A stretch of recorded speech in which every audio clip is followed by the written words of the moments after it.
अस्सलाम वालेकुम नाज़रीन, उर्दू टीवी चैनल में खुशामदीद। ड्रामास प्रोमो के साथ हम हाजिर हैं। ड्रामा सीरियल मेरा खुदा जाने में आज की एपिसोड में आपने देखा रूही के पास पैसे नहीं होते। आखिर वो अपनी डायमंड रिंग लेने जाती है ताकि उसे बेचकर उसके पास पैसे आ सके। वो स्टोर जाती है और उस शख्स से मिलती है और कहती है, आपको याद होगा मैंने अपनी बच्ची की दवाई लेनी थी पर मेरे पास पैसे नहीं थे, इसलिए अपनी रिंग मैंने आपके पास रखवा दी थी। रूही अपनी रिंग वापस लेती है पर दूसरा शख्स उस पर लट्टू हो जाता है और कहता है, इस खूबसूरत चेहरे को मैं कैसे भूल सकता हूँ। इस सीन के देखने से ऐसे लगा कि ये शख्स मुस्तकबिल में हो सकता है रूही को नुकसान पहुँचाए। और दूसरे पहलू से देखा जाए तो ये सीन हमें सबक भी देता है कि इस्लाम में पर्दे का हुक्म किस लिए आया है। मेरे ख्याल में अगर बापर्दा खातून होती तो उसे इस तरह की मुसीबत ना झेलनी पड़ती। इस हवाले से हमें अपने व्यूअर्स की फीडबैक भी मिल रही है कि हमारे पाकिस्तानी ड्रामास में एक सबक मौजूद होता है जिन्हें हम समझकर अपनी जिंदगी आसान बना सकते हैं। व्यूअर्स, ये तो थी कुछ आपकी बातें। चलते हैं अब ड्रामा सीरियल मेरा खुदा जाने एपिसोड 25 की प्रोमो की तरफ। एपिसोड 25 में आप देखेंगे वलीद शफीक से मुलाकात का कहता है और वो दोनों एक होटल में मिलते हैं।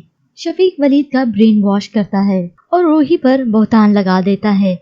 शफीक वलीद को कहता है, वलीद जब मैं तुम्हारे घर में रहा करता था ना तो अक्सर मैंने रूही को छुप छुप कर फोन पर बात करते हुए देखा। शफीक वलीद को मजीद कहता है, और फिर तुम्हारे और पुप्पी जान की गैर मौजूदगी में घर से गायब भी हो जाती थी। ये सुनकर वलीद को गुस्सा आ जाता है और उसका फिर से खून खोलने लग जाता है।